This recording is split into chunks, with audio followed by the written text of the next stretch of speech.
सभी प्रशिक्षणार्थियों का एम्प्लॉयबिलिटी स्किल्स के इस नए वीडियो में फिर से स्वागत है। अभी हम संचार कौशल अध्याय का अध्ययन कर रहे हैं। यह उसका तीसरा वीडियो है जिसमें हम सांकेतिक और व्यवहारिक संचार के बारे में बात करेंगे। प्रतिदिन हम जितना भी संचार करते हैं, लिखित या मौखिक, उससे कहीं ज़्यादा हम सांकेतिक और व्यवहारिक संचार का प्रयोग करते हैं। जाने अनजाने में जब आप कुछ बोल रहे हैं, नहीं बोल रहे हैं, कुछ लिख रहे हैं, नहीं लिख रहे हैं, तो भी से आपके बॉडी लैंग्वेज से, आपके द्वारा किए गए संकेतों से आप सांकेतिक या व्यवहारिक संचार करते रहते हैं। जैसे जैसे हम वीडियो में आगे बढ़ेंगे, आप अपने दिनचर्या के बारे में विचार कीजिएगा कि किस प्रकार आप सांकेतिक और व्यवहारिक संचार का प्रयोग करते हैं। वीडियो चालू करने से पहले बताना चाहूँगा, पिछले कुछ दिनों से मेरी तबीयत ख़राब थी, अभी भी है, इसलिए कंटिन्यू वीडियो नहीं आ पा रही थी। अभी प्रयास करेंगे कि कंटिन्यू वीडियो डालें और आपके एग्ज़ाम के पहले तो पूरा सब्जेक्ट सिलेबस तो थ्योरी ख़त्म करेंगे ही। अगर नहीं भी हो पाए तो क्वेश्चन बैंक जो है, जो भारत स्किल के, वो हम पूरा सॉल्व करेंगे ताकि एटलीस्ट आप एग्ज़ाम में जाने लायक तैयार हों। चलिए शुरू करते हैं। इस चैप्टर में हम देखेंगे कि औपचारिक और अनौपचारिक कम्युनिकेशन के लिए उचित बॉडी लैंग्वेज क्या होगी, कम्युनिकेशन के महत्व को समझेंगे और बॉडी लैंग्वेज का अभ्यास करेंगे। तो जैसे जैसे इस वीडियो में आगे बढ़ेंगे आपको ये सारी चीज़ें कवर होती जाएंगी। बॉडी लैंग्वेज शब्दों से ज़्यादा कम्युनिकेट करती हैं। इसी चीज़ को मैं थोड़ी देर बोल रहा था कि दिन में आप जितना भी कम्युनिकेट करते हैं उसमें सबसे ज़्यादा हिस्सा आपके बॉडी लैंग्वेज होता है। जिसमें क्या क्या शामिल होता है बेटा? इसमें होता है इशारे, मुद्राएं, चेहरे के भाव, आई कांटेक्ट और पर्सनैलिटी। ये चीज़ें जो है आपके बॉडी लैंग्वेज में शामिल होती हैं। उचित बॉडी लैंग्वेज से इंटरव्यू में या कहीं भी जब आप बात कर रहे हैं, एक अच्छी छवि का निर्माण करने का आपको अवसर मिलता है और आपको सफलता मिलती है। ठीक, अब हम क्या है, अलग अलग हिस्से में देखेंगे बॉडी लैंग्वेज क्या है। सबसे पहले हम देखते हैं कि आपका डिस्टेंस कितना होना चाहिए जिससे आप बात कर रहे हैं। तो 3 लेवल यहाँ पे दिखाए हैं। जैसे कोरोना के समय हर कोई जो है वो सोशल डिस्टेंस के बारे में तो जान ही गया है। ठीक, तो ये जो डिस्टेंस है जो 5 से 7 फीट का होता है, इसको हम क्या बोलते हैं? Social distance. मतलब कि जब भी आप किसी सोशल गैदरिंग में हैं, किसी अननोन पर्सन के साथ बात कर रहे हैं, तो कम से कम इतना डिस्टेंस आप मेंटेन करें, जिसमें अगर दोनों आप माने कम से कम इतना डिस्टेंस मेंटेन करो कि दोनों अपना हाथ जब हिलाएं तो टकराए ना। हाथ हिला के अगर आप बात करते हैं, बात करते करते आप देखिएगा कई लोग हैंड मूवमेंट्स करते हैं बहुत, तो वो टकराहट की स्थिति नहीं आनी चाहिए। ये हो गया आपका सोशल डिस्टेंस। उसके बाद आता है पर्सनल डिस्टेंस। जो आपके दोस्त यार हैं, जिनके आपके परिचित हैं, उनसे जब आप बात करते हैं तो आप 1.5 से 5 फीट के बीच में रह सकते हैं, है ना। कभी भी किसी के इंटीमेट स्पेस में ना जाइए, है ना। मैं आपको रिकमेंड करूँगा कि अधिकतर लोगों को पसंद नहीं आता कि आप बिल्कुल उनके मुंह से मुंह टिका के बात कर रहे हैं या उनको अनावश्यक टच कर रहे हैं बात करते समय, है ना। इट शोज़ कि आप उनको इन्फ्लुएंस करने का प्रयास कर रहे हैं, उनके ऊपर प्रेशर डाल रहे हैं, और इस प्रकार से उस समय तो आपको लगेगा कि आपने उनको डोमिनेट कर लिया, आपने अपनी बात मनवा ली, लेकिन व्यक्ति जो है इसको बिल्कुल भी इंजॉय नहीं करता और भविष्य में आपसे वो दूर रहने का ही प्रयास करेगा। ठीक है। इंटीमेट डिस्टेंस में आप तब आओगे भाई जब आपका कोई बहुत ही खास है, जैसे आपका खुद का छोटे भाई बहन है, आपकी स्पाउस है या हस्बैंड है ना। तो इन लोगों के साथ आप इंटीमेट डिस्टेंस में आएंगे। आपके मम्मी पापा हैं, इनके साथ आप इंटीमेट डिस्टेंस में आएंगे। बाकी उसके बाद जो आपके दोस्त यार पहचान वाले हैं उनके साथ पर्सनल, और समाज में जाएंगे तब सोशल डिस्टेंस। यहाँ क्लियर है? डाउट होगा तो प्लीज़ कमेंट्स करके बताइए। कमेंट्स करने में आप लोग बहुत कंजूसी करते हैं। So we need to distance, क्या करना है? We need to maintain a proper distance. ठीक है। उसके बाद हमें अपनी शारीरिक मुद्राओं पे विशेष ध्यान देना है।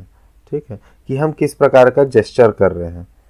ठीक है, यहाँ पे देखिए बहुत सारे जेस्चर्स अलग अलग सिचुएशन के लिए यहाँ पे दिए हुए हैं, है ना। कि जब व्यक्ति जो बात करता है आपसे या आप जिससे बात करते हैं, तो आपके जेस्चर्स या शारीरिक मुद्राएं जो हैं वो तर्क संगत होनी चाहिए। जैसे यहाँ पे एक ये फोटो बना हुआ है, अगर कोई आपसे बात कर रहा है और ऐसे खड़ा है तो आप उसको क्या बोलेंगे? क्या आप उसको सीरियसली लेंगे? बिल्कुल नहीं ले पाएंगे, है ना। तो इस प्रकार आप अपने जेस्चर्स पे विशेष ध्यान दीजिएगा। तीसरा है आपका पॉस्चर। ठीक है, हिंदी में लिखा है इसको आसन, और अच्छा कुछ शब्द हो सकता है। तो हमेशा हमें क्या है, गुड पॉस्चर में खड़े होना है। गुड पॉस्चर क्या होता है, बैलेंस्ड अपराइट पॉस्चर, हमेशा आपको सीधे खड़े होना है। पुअर पॉस्चर है ये दोनों, देखिए, है ना, कि आपका सिर हमेशा सामने झुका रहता है, ऐसा भी नहीं करना, है ना, या आपका जो ये जो है हमेशा आप अपने ना कंधे झुका के खड़े रहते हैं, ठीक, ऐसा भी आपको नहीं करना है। हमेशा आप ट्राई करें कि आप गुड पॉस्चर में खड़े हों। एक दिन में नहीं आता बेटा, ये सब आप क्या है ना, आज से ही प्रैक्टिस करना शुरू करेंगे तो आधा साल 1 साल में क्या है, आपके ना रूटीन में आ जाएगा। फिर आप जब भी खड़े होंगे आप गुड पॉस्चर में ही खड़े होंगे। एक गुड पॉस्चर जो है वो आपका कॉन्फिडेंस दिखाता है, और अगला व्यक्ति जो है वो आपकी बातों को सुनने का प्रयास करेगा, उसके ऊपर आपकी बातों का ज़्यादा प्रभाव पड़ेगा, ठीक है। So always maintain a good posture. चेहरे के भाव को आप हमेशा वाक्यों के हिसाब से ही मेंटेन करें, जिस प्रकार की बातें चल रही हैं। अगर कोई आपको जोक सुना रहा है और आप ये एंगर वाला भाव ले आए, है ना, तो कोई तर्क संगत नहीं रह जाएगा, वो बोलेगा कैसा मूर्ख आदमी यार, इससे तो बात करना बेकार है। तो चेहरे के भाव जो हैं वो आप बातों के हिसाब से ही रखें, और चेहरे के भाव से आप शो करें उनको कि भाई कि आप इंटरेस्टेड हैं उनकी बातों में। अगला है, हमेशा आई कांटेक्ट मेंटेन करें, कभी भी आंख इधर उधर ना करें। जब आप आंख इधर उधर करते हैं तो उनको समझ में आता है कि आप इंटरेस्ट नहीं ले रहे हैं। अगर आप इंटरेस्ट नहीं ले रहे हैं, अगले को गुस्सा करना है, तो बिल्कुल आप अपनी आंखें मटकाइए। लेकिन अगर आप किसी काम के व्यक्ति से बात कर रहे हैं, हम पूरी पढ़ाई जो करते हैं वो इसी आधार पे करते हैं कि आप एक ऐसे सिचुएशन में हैं जो आपके लिए बहुत महत्वपूर्ण है, तो उस सिचुएशन में ये सारे नियमों को पालन करेंगे, तब आप जो है कुछ ज़्यादा अचीव कर पाएंगे उस सिचुएशन से, है ना। तो हमेशा आप आई कांटेक्ट मेंटेन करें, ये बहुत इंपॉर्टेंट पॉइंट है। हमेशा आप पर्सनल हाइजीन मेंटेन करें, व्यक्तिगत स्वच्छता का आप ध्यान रखें। हमेशा डेली अपने दांतों में आप ब्रश करें, शेविंग करें। जिन लोग दाढ़ी रखते हैं दाढ़ी सेट रखें, बेतरतीफी से आपकी दाढ़ी नहीं होनी चाहिए। या तो ज़्यादा प्रेफरेबल है कि अभी आप अपने प्रारंभिक स्टेज में प्रोफेशनल लाइफ के, तो क्लीन शेव ही रहें, ज़्यादा बेटर है, लोगों पे अच्छा इंप्रेशन पड़ता है। बालों को कंघी करके रखें, नाखूनों को काट के रखें, हाथ धोते रहें, बाल सेट रखें, है ना। हो सके तो एक माइल्ड परफ्यूम या कॉलोन का इस्तेमाल करें, है ना। और नाखून तो आपको साफ रखना ही है, ठीक है। एकदम ऐसा बहुत भड़कीला परफ्यूम भी क्या है, लोगों को डिस्ट्रैक्ट करता है, लोग फिर आपके पास खड़ा होना पसंद नहीं करेंगे। तो या तो आप डेली नहा रहे हैं, डेली साफ़ कपड़े पहन रहे हैं, तो आपको परफ्यूम की ज़रूरत नहीं है, पहली बात। दूसरी बात कि अगर आप किसी ऐसे कंडीशन में हैं या गर्मी के दिन में जहाँ बहुत ज़्यादा हार्ड वर्क कर रहे हैं, आपको पसीने आ रहे हैं, आपका शर्ट गीला हो रहा है, आपको लग रहा है स्मेल आने का चांस है, तो हल्का सा टेल्कम पाउडर यूज़ कर लीजिए घर का बॉडी के ऊपर, या ऐसा परफ्यूम यूज़ करें जो बहुत ज़्यादा लाउड नहीं होता। मतलब कुल मिला के बोलने का सेंस ये है कि लोगों को प्लेजेंट लगना चाहिए आपके पास में, ठीक है, तब वो आपको महत्व देंगे। देखिए यहाँ पे 1-2 फोटो लगा हुआ है, बिल्कुल ऐसे ही सच संवर के निकलना है, ठीक। अब आइए थोड़ा बहुत हम लोग स्टेटमेंट रीड करते हैं, ठीक। ये 3 स्टेटमेंट हम लोग रीड करेंगे, ठीक है। सबसे पहले जो है, आप जब किसी के बातों को सुनते हैं तब आपको आई कांटेक्ट मेंटेन करना बहुत ज़रूरी है, ठीक है। एक वक्ता या श्रोता के लिए आंखें और चेहरे के भाव महत्वपूर्ण हैं। अगर श्रोता अपनी आंखें इधर उधर घुमा रहा है या उनके चेहरे पे उदासीन भाव है, तो इसका मतलब ये है या तो वो सुन नहीं रहे हैं या वक्ता की बात को ज़रूरी नहीं समझ रहे हैं। कई लोगों को आई कांटेक्ट बनाए रखने में कठिनाई होती है, पर असल संवाद के दौरान आपको आई कांटेक्ट की वजह से ही आप सतर्क और विनयशील दिखते हैं। आप वक्ता की बात को सुन और समझकर उसको स्वीकार कर रहे हैं, यह बताने के लिए आपका सिर हिलाना भी पर्याप्त है। आपको हर चीज़ में हाँ हाँ बोलने की ज़रूरत नहीं है। आप ऐसे सिर पर हिलाते हो तो अगला समझ जाता है कि आप उसकी बात समझ रहे हो। ये शक्ति है ना, सांकेतिक कम्युनिकेशन की, ठीक है। तो हमेशा आई कांटेक्ट मेंटेन करें, विनम्र दिखें, विनयशील दिखें, ठीक। सांकेतिक या यहाँ से पढ़ रहे हैं बेटा, सांकेतिक या व्यवहारिक कम्युनिकेशन व्यक्ति पर निर्भर होता है। हर कोई अपने हाथ से बात नहीं करता। जैसे आप देखेंगे जब सर लोग पढ़ाते हैं, आप जब भी आप बात करते हैं तो जनरली आपके हाथ मूव करते हैं, है ना। प्रयास करें ना मूव करें, लेकिन जब आपको किसी चीज़ को एम्फसाइज करना है, आपको अपनी बातें समझानी है, तो जाने अनजाने में आपके हाथ मूव होते हैं। पर अपने स्पीच में पॉजिटिव जेस्चर्स का समावेश करना है। पॉजिटिव जेस्चर्स मतलब कि आप स्माइल करें, आप अपने सिर को हिलाएं, उसको इंग्लिश में बोलते हैं नॉड, हाँ में आप सिर हिलाएं। ऐसा पॉजिटिव जेस्चर्स का प्रयोग करें जिससे अगले को कन्वीनियंट लगे और आपको अपनी बातें पूरी तरीके से वो बता सके। पॉजिटिव जेस्चर का समावेश करने से आपको संदेश पहुंचाने में आसानी होगी। ठीक है, आप इन मुद्राओं को अवॉइड करें।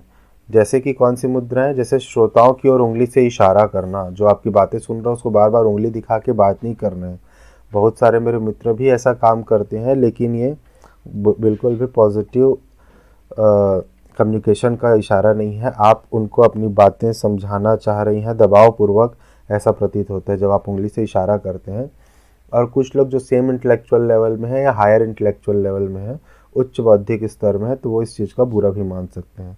या फिर कुछ भी ऐसी मुद्राएं ना बनाएं जो तर्कसंगत नहीं है। अपने हाथ बांध के अगर आप बैठते हैं, इसका मतलब ये है कि आप जो है उनकी बातों को एक्सेप्ट नहीं करना चाह रहे हैं, एक्सेप्टेंस नहीं दिखता। तो हमेशा हाथ खोल के बैठिए और शांति से बैठिए, है ना। इससे बोलने वाले को भी लगेगा भाई कि आप उसके भाषण में रुचि ले रहे हैं, तो वो और अच्छे से अपनी बातों को बता पाएगा। ठीक है, और आपकी बातें सुनेगा भी। आपके बैठने का ढंग आपकी रुचि या अरुचि सहमत करता है। अगर कोई बोल रहा है और आप पीछे टिक के ऐसे बैठ गए हैं एकदम ऐसे मुंडी लटका के, तो समझ में आ जाएगा भैया कि वो रुचि नहीं ले रहे हैं।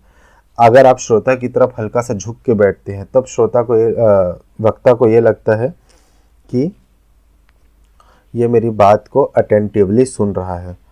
ठीक है, तो इस प्रकार की जो चीज़ें हैं सांकेतिक और व्यवहारिक कम्युनिकेशन में आज हम इतना ही पढ़ रहे हैं।